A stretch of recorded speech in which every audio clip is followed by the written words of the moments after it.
अरिहंताणम नमो सिद्धाणम, क्रांतिकारी बहुत बोल रहा हूं मैं आज में। नमो अरिहंताणम नमो सिद्धाणम नमो आर्याणम नमो वज्रायणम नमो लोए सब साहुणम। इसमें एक पद और जोड़ना चाहिए। इस पंच नमस्कार मंत्र में एक पद और जोड़िए, नमो लोए सब श्रावकाणाम। दुर्लभ है, श्रावक मिलना दुर्लभ है। साधु मिल भी जाएं, मंदिर मिल भी जाएं, जिनवाणी मिल भी जाए, तीर्थ हो भी जाए, माला हाथ में आ भी जाए, लेकिन तो भी श्रावकपना दुर्लभ है, दुर्लभ। जब श्रावकपना इतना दुर्लभ है, जब श्रावकपना इतना दुर्लभ है, तो श्रावकपने से लाख गुना जो ऊंचा मुनिपना, मुनिपद, वो कितना दुर्लभ होगा। आज आप श्रावक बनने की कसौटी पर खड़े उतरिए, प्रार्थना करो परमात्मा से, परमात्मा किस्मत कैसा भी इम्तिहान ले ले, वक्त कैसे भी ठोकर दे, चोट दे, दुनिया लुट जाए मेरी, पर मेरी श्रावकी, मेरा श्रावकपना, मेरा श्राविकापना अखंड रहे, अक्षत रहे, अक्षुण्ण रहे, बराबर बना रहे। कई महिलाएं सोचती, प्रार्थना करती भगवान से, हे भगवान मुझे सदा सुहागन बना के रखना, मुझे सदा सुहागन बनाना। क्या? मुझे सदा सुहागन बनाना। पति जाए ऊपर, हे परमात्मा उससे पहले मुझे उठा लेना, उससे पहले मुझे, मेरे पति को मुझसे भी लंबी आयु देना। एक महिला ऐसी प्रार्थना करती है। वैसे ही एक सच्चा श्रावक और श्राविकाएं धर्मात्मा जी प्रार्थना करते हैं, हे भगवान मेरे मुनिराजों को लंबी उम्र देना, मेरे मुनिराजों के चेहरे पर, मेरे प्रथमधारी श्रावकों के चेहरे पर, मेरे मंदिर जी में, जन मंदिर जी में, तीन लोक के नाथ के चरणों में सिर झुकाने वाले जीव के जीवन के अंदर हर सौभाग्य पैदा हो, हर समृद्धि पैदा हो परमात्मा। ऐसा आशीर्वाद उन तमाम जीवों को देना जिनकी दिल के अंदर श्रद्धा की ज्योति जल रही है, भक्ति की ज्योति जल रही है। आप सौभाग्यशाली हैं, आप किस्मत वाले हैं। इस पूरे जहां में, इस पूरी दुनिया में आपको मौका मिला है हजारों श्रावक इस भोपाल में, है हजारों श्रावक इस भोपाल में। लेकिन जलाने का पवित्र प्रसंग है हमारे बीच में। एक ज्ञान का दीपक जलना चाहिए, उसे श्रद्धा की सुगंध बिखरनी चाहिए, चारित्र का प्रकाश, तप और त्याग का उजाला जीवन के भीतर फैलना चाहिए। और जब इस चारित्र का उजाला जब फैलना शुरू होता है, फिर एक बहुत बड़ी घटना घटती है। आचरण को, सदाचार को ऊपर से उड़ना नहीं पड़ता है, जिसको दिखाने के लिए कुछ नहीं करना पड़ता है, भीतर से ऑटोमेटिक अपने आप बिना किसी प्रयास के होने लगता है। कि धर्मात्मा महिलाएं, कई धर्मात्मा पुरुष मेरे पास, महाराज जी आज हम शिखर जी की वंदना करने गए थे, महाराज जी आज हम गिरनार जी की वंदना करने गए थे। मैं बोलता हूं इसमें एक चीज और जोड़िए, ये भी चीज जोड़िए, हम शिखर जी गए, जा पाए नहीं जा पाए, हम गिरनार जी जा पाए ना जा पाए, अमुक तीर्थ में हम जा पाए ना जा पाए, लेकिन जो चलते फिरते तीर्थ हैं, रत्नत्रधारी मुनिराज चलते फिरते तीर्थ हैं, उनके हाथ में ग्रास रखने का सौभाग्य मिल जाता है, तो कई सारे तीर्थों को चिरजीवित करने का, कई सारे तीर्थों को हजारों साल तक जिंदा बनाए रखने की दिशा में आपके द्वारा जिन धर्म पर महान उपकार हो जाता है। और आप जिन धर्म पर उपकार नहीं कर रहे होते हैं, आप अपनी आत्मा का कल्याण और भला कर रहे होते हैं, अपनी आत्मा के भले के लिए, कल्याण के लिए जब आप आगे बढ़ते हैं, आप स्टेप्स उठाते, जब पुरुषार्थ तो प्रयत्न आप करते हैं, तो फिर ऐसा होता है आने वाले जीवन में आपको इतना मिलता है, इतना मिलता है, इतना मिलता है, इतना मिलता है कि फिर वो भजन है कि मेरी झोली छोटी पड़ गई रे, इतना दिया मेरे बाबा ने। आज क्या हो नो मैटर, आज आप कहां पर कुछ फर्क नहीं पड़ता है। महात्मा गांधी पहाड़े भी याद नहीं होते थे, इतने बुद्धू थे। महात्मा गांधी पहाड़े भी नहीं याद होते, इतने बुद्धू थे। टॉलस्टॉय रूस का सबसे फेमस प्रसिद्ध लेखक, उस लेखक इतना मंदबुद्धि छात्र था कि रोज टीचर की डांट पड़ती थी, रोज टीचर के डंडे उसे खाने पड़ते थे। न्यूटन, एक महान वैज्ञानिक न्यूटन, गणित में ढक्कन का था, सबसे ज्यादा कमजोर गणित में था, लेकिन जब पुरुषार्थ किया, जब ठान लिया, इतना महान गणितज्ञ बना, इतना महान सूत्रों फार्मूलों को दिया कि आज ये बड़े बड़े वैज्ञानिक सर खो जाते हैं, बोले अरे ये इसका मतलब क्या होता है। कई चीजें इस तरह की, कई सारे लोग इस दुनिया के अंदर हुए हैं, कई चीजें ऐसी है, कुछ समय पहले, कुछ वर्षों पहले आप उस चीज में ढक्कन थे, जीवन के उस क्षेत्र के अंदर आप बिल्कुल जीरो थे, जीरो।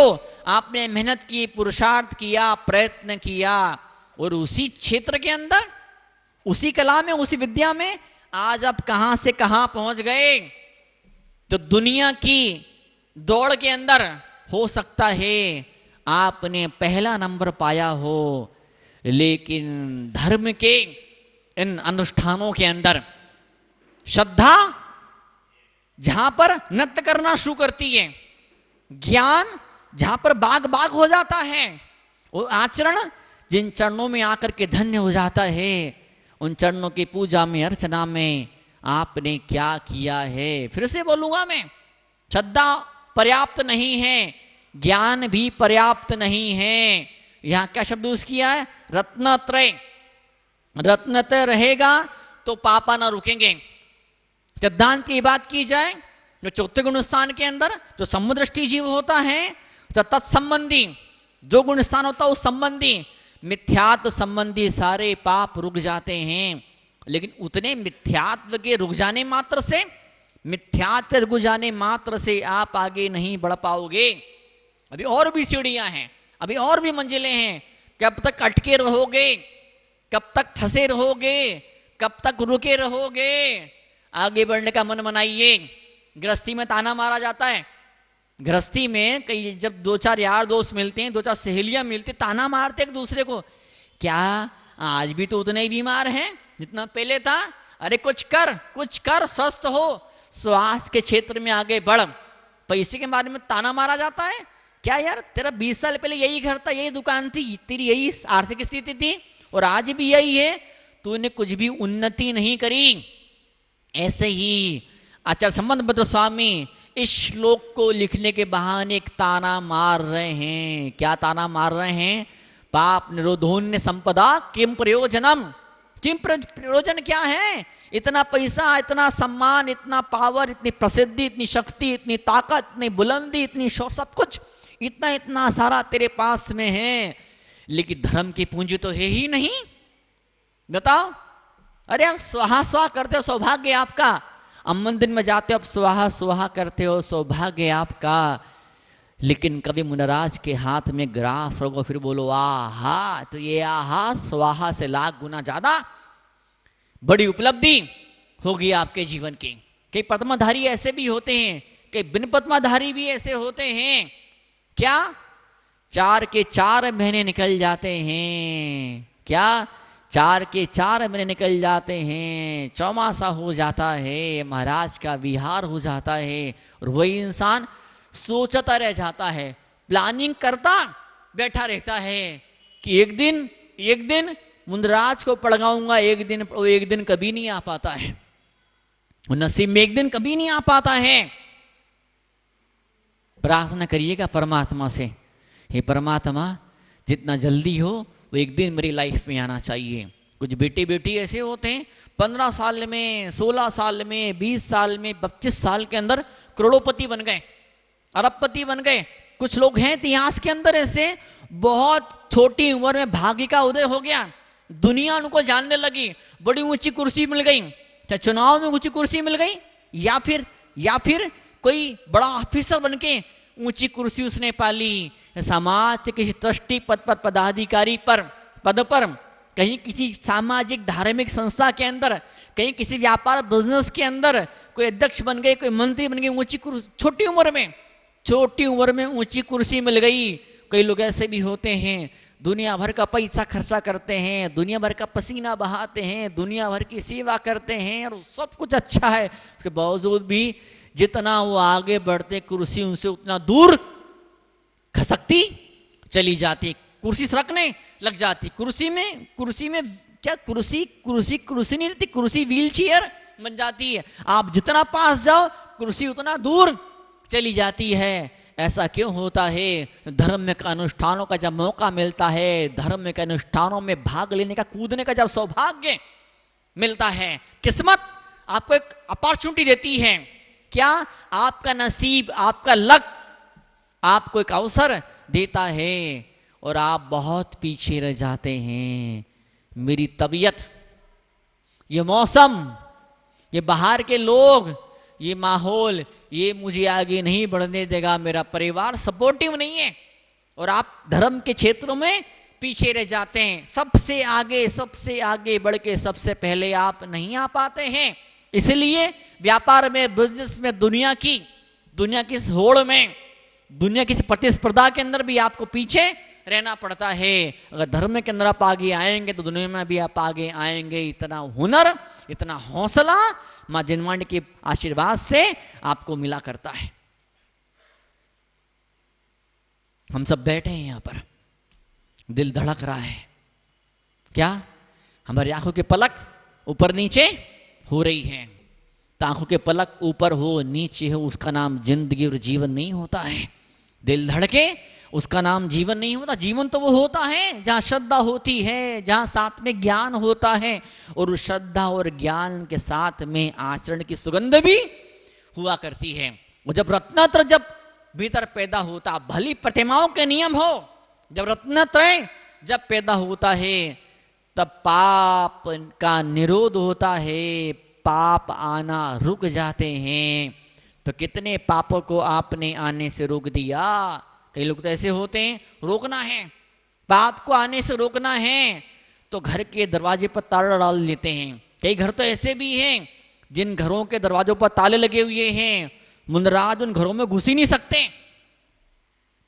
कहने को तो ऐसा दरवाजा खुला हुआ है, कहने को तो ऐसा दरवाजा खुला हुआ है, दुनिया भर के मेहमान, दुनिया भर के रिश्तेदार चले आ रहे हैं, लेकिन मुनराज का प्रवेश निषेध है। तपस्वियों का, त्यागियों के लिए वहां लिखा है प्रोहिबिटेड, क्या? प्रोहिबिटेड एरिया, प्रतिबंधित क्षेत्र है, प्रतिबंध लगा हुआ है। यहां पर तपस्वी त्यागी यहां पर नहीं आ सकते, नहीं आ पाएंगे। आज हम सब बैठे पवित्र चरणों की अर्चना करने के लिए। संबंध भद्र जैसे महान महान महान आचार्य आज अपने पवित्र ज्ञान की बदली हम पर बरसा रहे हैं। बाहर की बदली कितनी बार बरसी, बाहर के बादल कितनी बार बरसे, हमने हजारों लाखों बार बाहर के बादलों को बरसता देखा है, लेकिन क्या कभी ऐसा हुआ क्या कि हमारी आंखें बरसी? है, मैं कैसा दुर्भागी हूं, मैं कैसा अभागा हूं, मुनराज आए हैं, चौमासा हो रहा है और मुझ बदनसीब की किस्मत के अंदर उनके चरणों बैठ करके फिर तो सुनने का भी मुझे मौका नहीं मिल पा रहा है। मैं कैसा अभागा हूं, अपनी किस्मत पर रोना आना चाहिए। मैं कैसा बदनसीब हूं, मैं कैसा कर्म जला हूं, मेरे कर्म कितने फूटे हुए हैं। मुनराज आए हैं कल उसके यहाँ और आज उसके यहाँ चरण पड़ रहे हैं, और मेरा घर तो सूना ही रह गया, सूखा ही रह गया। यहाँ तो मुनराज आए नहीं, उनके तपस्या और त्याग की बरसात से भीगा हुआ रत्नत्र से पवित्र वो तन, उसके स्पर्श तो यहाँ पर हुए ही नहीं। बताओ, कभी नीरज हो गए? उन्होंने बड़ा प्यारा शेर लिखा है, कभी नीरज ने क्या, अब मुझे अच्छे से मुझे याद नहीं आ रहा है। किस्मत ने एक षड्यंत्र रचा, किस्मत ने एक साजिश रची, किस्मत ने एक मेरे साथ में खेल खेला। क्या खेल खेला किस्मत ने? पूरे शहर में बारिश हुई, पूरे शहर में बारिश हुई और मेरा ही घर सूखा रह गया। उन बादलों ने जाति क्यों की आपके ऊपर? बताइए, वो बादल सबके यहाँ बरसे, आपके यहाँ क्यों नहीं बरस पाए? परिवार के अंदर धर्म की बदली नहीं बरसेगी, घर परिवार में धर्म की बौछार और बरसात नहीं होगी, यकीन मानिए लक्ष्मी मेहरबान नहीं होने वाली है। और हो भी गई तो सारी संपदा बेटे पोते खा पी के ऐश अय्याशी में उड़ा देंगे, ऐश करेंगे। ऐश इंग्लिश के अंदर ऐश मतलब होता है राख, ऐश ट्रे।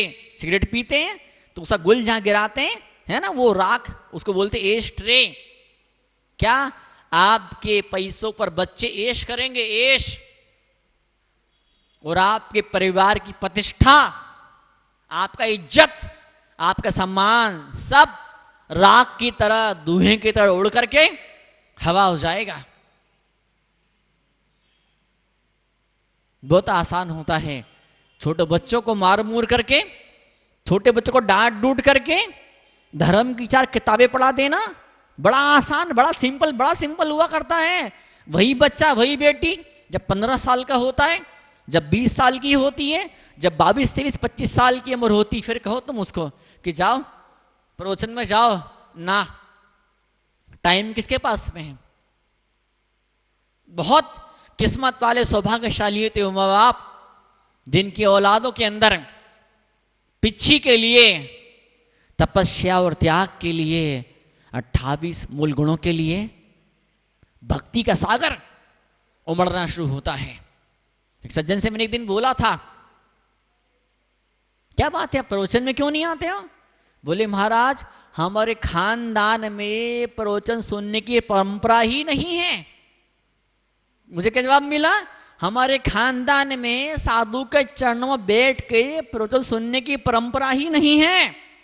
तो मैंने उस सज्जन से कहा ठीक है, आपके बुजुर्गों ने परंपरा स्थापित नहीं करी, पर आप परंपरा को स्थापित करिए, आप एक परंपरा को स्थापित कीजिए। बोले महाराज जब बुजुर्गों ने इतनी हिम्मत नहीं कर पाए तो फिर हम इतनी हिम्मत कैसे कर लें, कहां से ताकत लेकर के आए।